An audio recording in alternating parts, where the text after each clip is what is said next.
Huh? Huh?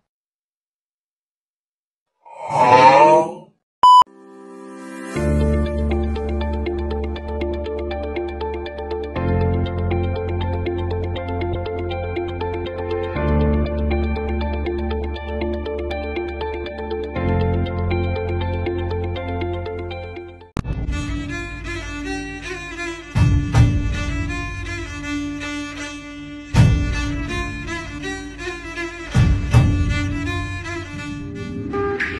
A few moments later. Every night, in my mind, I feel the perfume of the spring. Baby, I can't deny you're the lady of my dreams. Oke. Oke, mulai. Assalamualaikum warahmatullahi wabarakatuh. Selamat siang Pak Fajri dan teman-teman semuanya. Apa kabar nih sebelumnya Kak Fajri? Alhamdulillah, baik. Sehat. Aman nih akhirnya on cam juga. Iya. Ya, jadi ini teman-teman kenalin sebelumnya ini namanya Pak Fajri Atamsi, guru biologi di MA Jabal Nur. Ya. Tapi sayang banget nih, Safa pas sekolah cuma diajar 1 tahun aja sama Pak Fajri. Iya. Guru baru ya. Betul. Sehat ya Kak sebelumnya? Alhamdulillah, sehat selalu. Mungkin teman-teman bisa perkenalkan diri dulu kali ya. Oke, dari saya dulu ya. Jadi, Ayo. perkenalkan Pak, nama saya Jakaria. Panggilannya Jaka, ya. Ya. Nama saya Fitriana Khairunisa, Pak. Panggilnya Fitri aja. Oh, oke, Fitri Jaka. Ya, jadi ini teman-teman dari mahasiswa Universitas Indraprasta PGRI dari semester 7 ada tugas kelompok nih Kak tentang mata kuliah evolusi. Ya, jadi kalau misalkan Bapak berkenan, saya ingin sedikit mewawancarai Ustadz ya berkenaan dengan profesi yang telah Bapak geluti selama bertahun-tahun untuk menjadi guru. Jadi udah bisa dimulai ya Pak wawancaranya? Boleh, silahkan. Sebelumnya juga ini izin record ya dari teman-teman. Iya, boleh. Untuk namanya nih, Pak, teman-teman mungkin belum tahu nama lengkapnya. Namanya Fajri Atamsi. Untuk asal perguruan tinggi ini dari mana nih? Perguruan tingginya tuh Universitas Bandung. Universitas Pasundan Bandung. Pasundan, ya oke. Ya. Untuk jurusan kuliah? Jurusannya Pendidikan Biologi. Oh, berarti SPD ya nih gelarnya? SPD, betul. Kalau untuk pengalaman mengajar sebagai guru ini udah berapa tahun, Kak? Berarti kalau sama sekarang jalan 5 tahun lah ya. Oke, siap. Ini sebelumnya mohon maaf banget nih udah ganggu waktunya. Harusnya udah jam istirahat atau jam pulang ya, Pak? Ya, santai. Oke, berarti dimulai ya wawancaranya. Silahkan. Pertama nih, kita ada tugas wawancara tentang apa sih yang Kakak tahu ini tentang evolusi? Evolusi ya. Berat banget ya pembahasan. Astagfirullahaladzim. Evolusi yang ya kalau yang kita tahu ya secara awam, saya juga kan belajar evolusi juga berdasarkan buku gitu. Jadi evolusi itu kan perubahan yang terjadi selama jutaan hingga ratusan tahun yang lalu gitu. Jadi makhluk hidup itu berubah seiring dengan waktu. Jadi evolusi itu lebih tentang keperubahan sih makhluk hidup gitu. Ya, di dalam teori evolusi ini juga kan banyak kayak apa tentang Lamarck, Darwin, dan seleksi alam. Itu kira-kira apa nih penjelasannya dari menurut pandangan Kak Fajri ini? Lamarck kalau kita ngomongin Lamarck sama Darwin, udah pasti kita ngomongin tentang evolusi jerapah. Itu selalu ada di buku. Itu di buku manapun pasti itu. Lamarck itu menyatakan kalau jerapah itu dulu ada yang pendek semua ya dia. Lamarck itu menyatakan jerapah itu dulu semuanya pendek. Cuma karena harus ngambil makanan yang tinggi, maka jerapah mengalami pemanjangan leher. Itu menurut Lamarck. Nah, kalau menurut Darwin, dulu jerapah itu ada dua, ada yang tinggi, ada yang pendek. Nah, yang pendek karena tidak mampu menggapai makanannya yang tinggi, jerapah itu kan makanannya daun akasia, yang dimana pohon akasia itu tinggi-tinggi, dan ketika tidak bisa yang pendek maka akan punah. Maka yang tersisa hanya jerapah yang tinggi. Maka dari itu konsep evolusi Darwin memang dari awal adalah konsep tentang seleksi alam. Jadi seleksi alam di sini berarti siapa yang mampu bertahan dengan lingkungannya, maka dia yang akan bertahan sampai habis. Karena yang tadi di Lamarck itu, yang kalau di Lamarck itu bukan seleksi alam, lebih ke adaptasi gitu. Jadi kalau seleksi alam kita pasti ingatnya Darwin, karena Darwin ini lumayan nempel banget sama seleksi alamnya, begitu.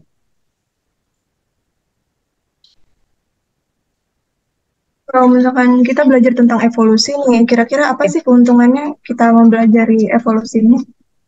Keuntungan evolusi ya kita jadi tahu. Kalau ini kan evolusi yang kita pelajari ini kan berdasarkan teorinya Darwin dan teori ahli-ahli ya, ahli-ahli dari barat.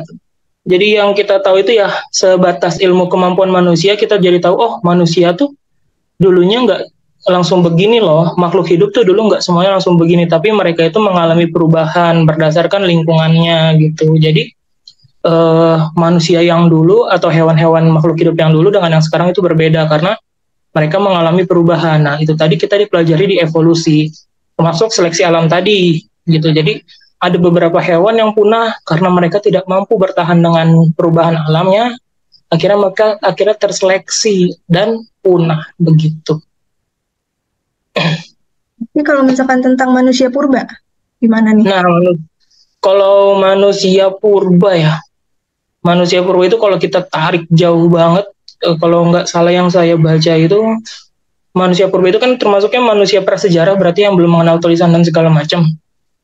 Manusia purba pertama ditemukan, kalau saya nggak salah baca, ditemukan itu kurang lebih dari 70.000 tahun sebelum Masehi. Itu jauh banget, jadi emang udah ada sejak lama. Tapi kalau dibilang apakah ada kekerabatan dengan manusia modern kayak kita, itu saya masih kurang setuju di sananya. Jadi kalau saya berpikir ya manusia purba ya emang spesies tersendiri gitu, berbeda dengan kita, begitu.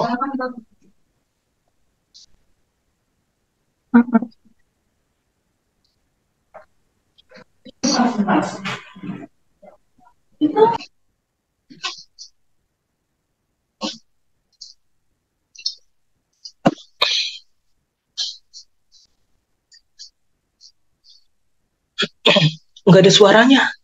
Apa suaranya nggak ada?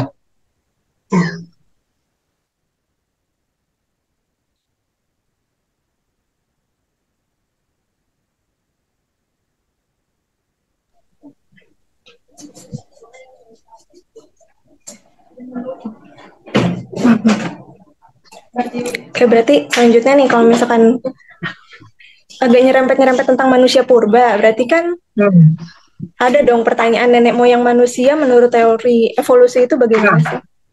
Nenek moyang menurut teori evolusi berarti kan kita ya evolusi Darwin ya, kita nggak bakal bisa menjauhi Darwin dari teori evolusi, karena bagaimanapun juga Darwin adalah salah satu tokoh paling berperan dalam teori evolusi ini, di samping Lamarck, terus ada yang lain-lainnya. Nah, kalau menurut teori evolusi, kita itu manusia modern itu termasuk golongan dari Homo sapiens. Homo sapiens sendiri itu ditemukan kurang lebih berapa ya? 40.000 sebelum Masehi gitu.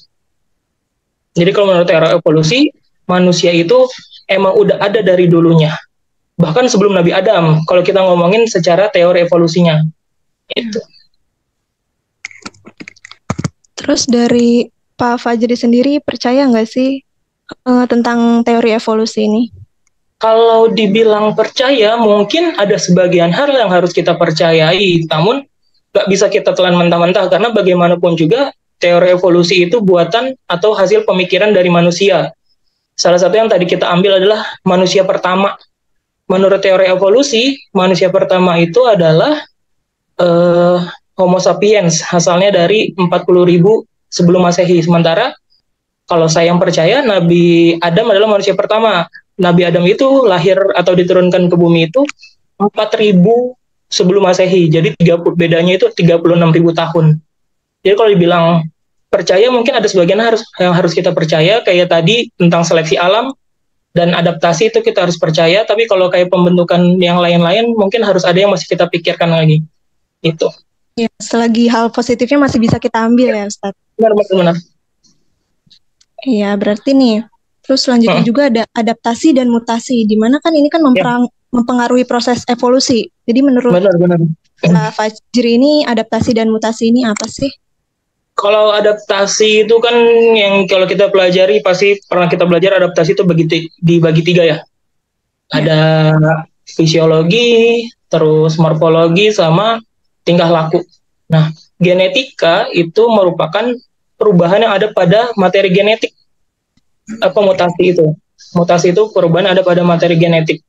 Jadi, kalau dibilang ada hubungannya pasti ada. Salah satunya kalau yang saya pelajari sih antara adaptasi fisiologi dengan mutasi itu pasti ada hubungannya. Jadi saling berhubungan gitu.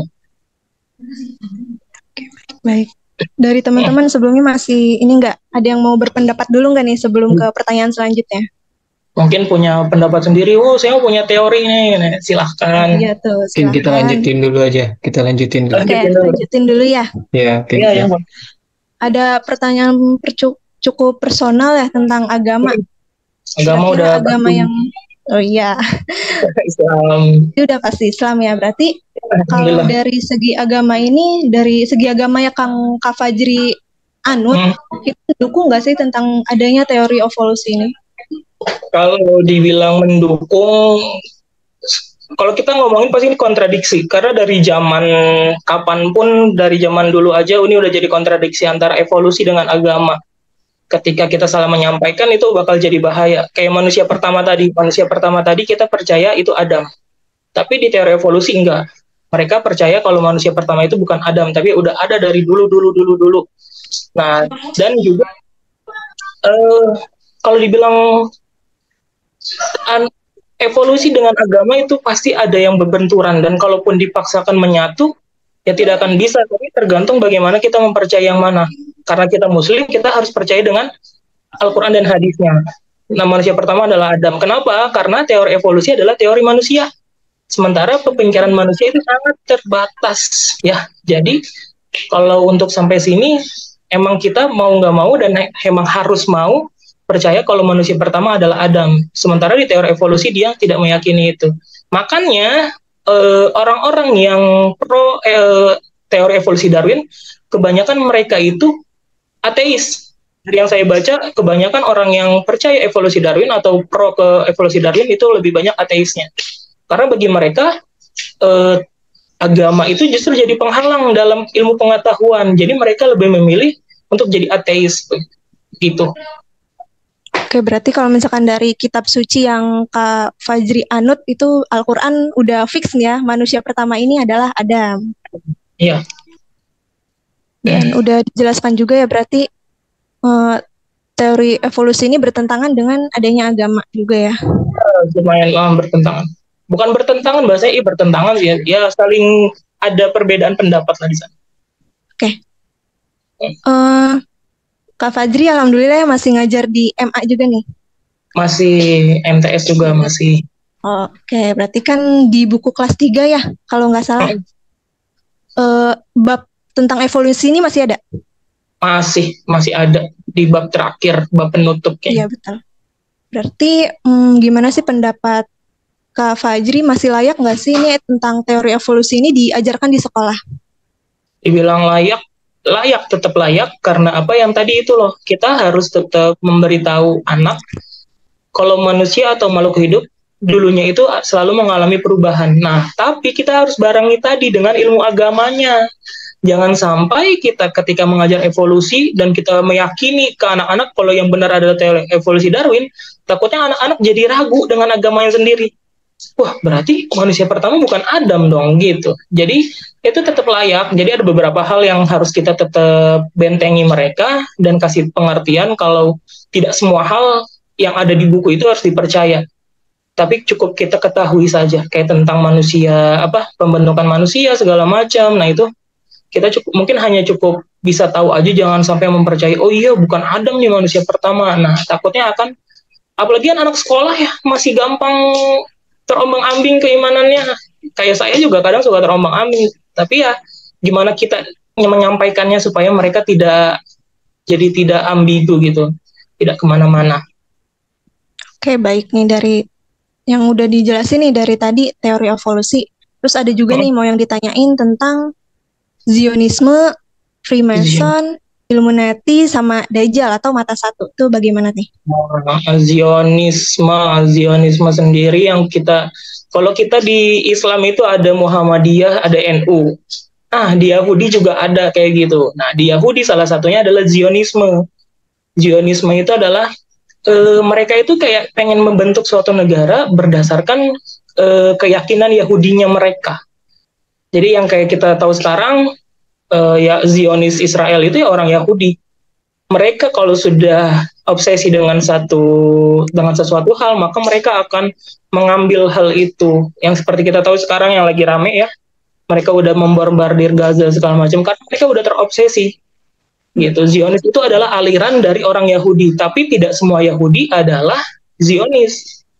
Nah, karena kayak orang Islam, NU udah pasti Islam, tapi nggak semua orang Islam itu NU, karena itu aliran.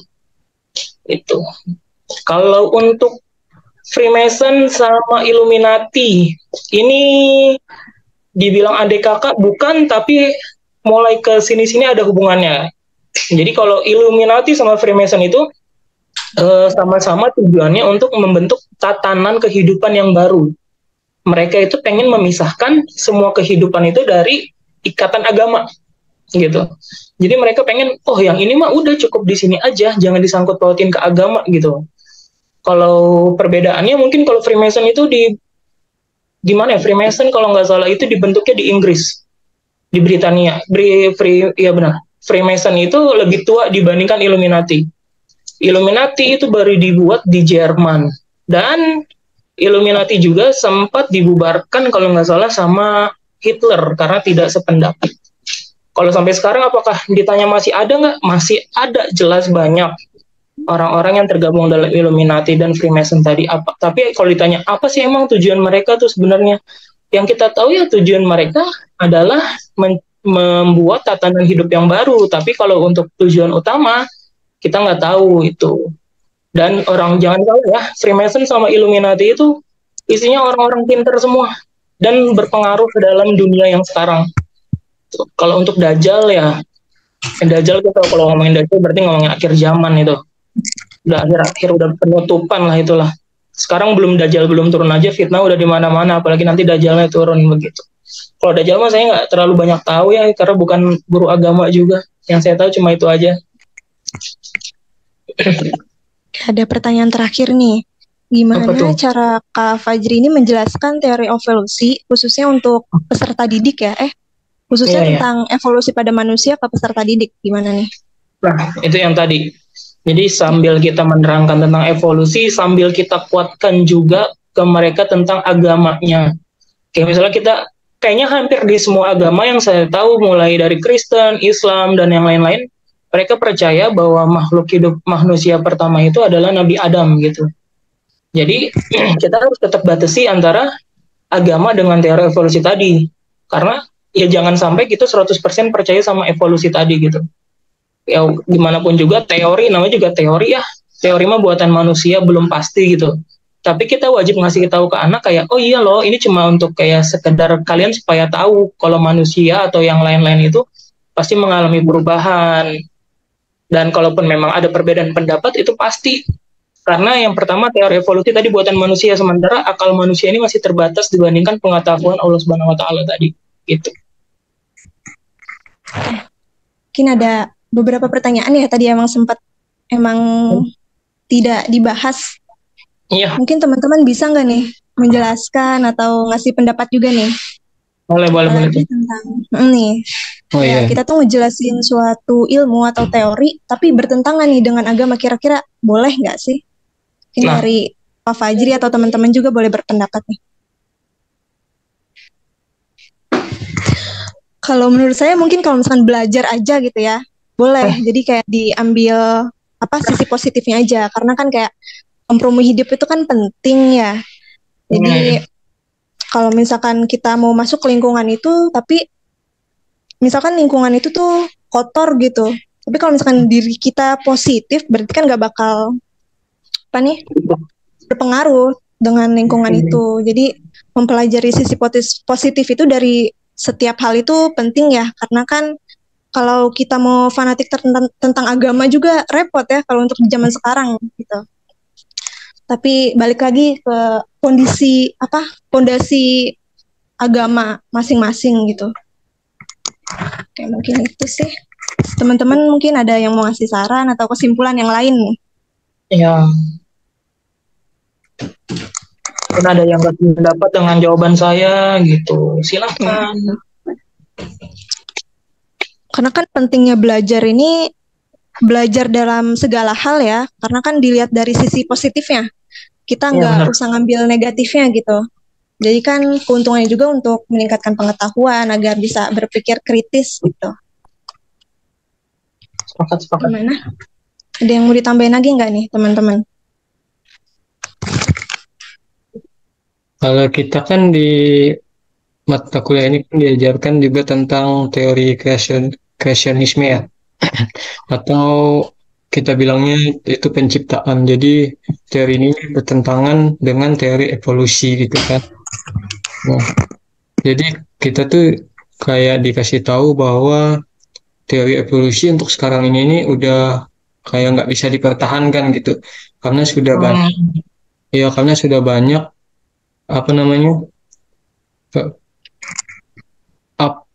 pokoknya hal yang membuktikan bahwa ini teori evolusi ini nggak bisa nih karena faktanya begini.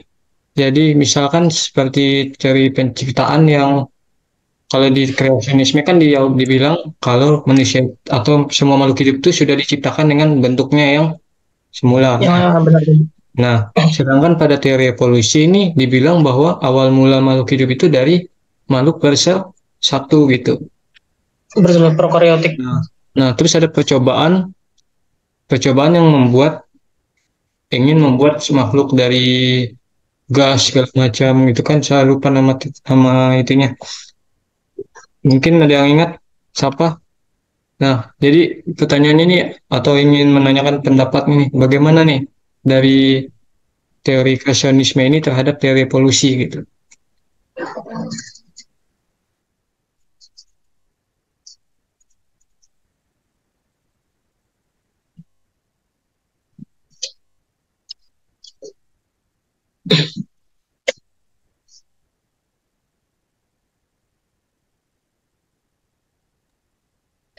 Gimana Kak Jaka? Cukup ya?